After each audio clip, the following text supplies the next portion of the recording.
I'm just letting it record. This storm. This shit's intense. That way, if they have questions or anything, we have evidence. Like, I know he trusts us fully. It'd be great if I had my fucking GoPro. Just go set it out on your hood, fucking time lapse it. Oh, damn right. Dude, that'd be fun actually, like pointed at us working one day, like on our work area, do a time lapse. That would be. That's why I want to get a GoPro though. Sell you mine.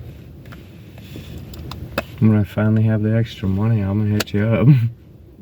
By that point, it'll probably be worth like a lot less than what it is now, so.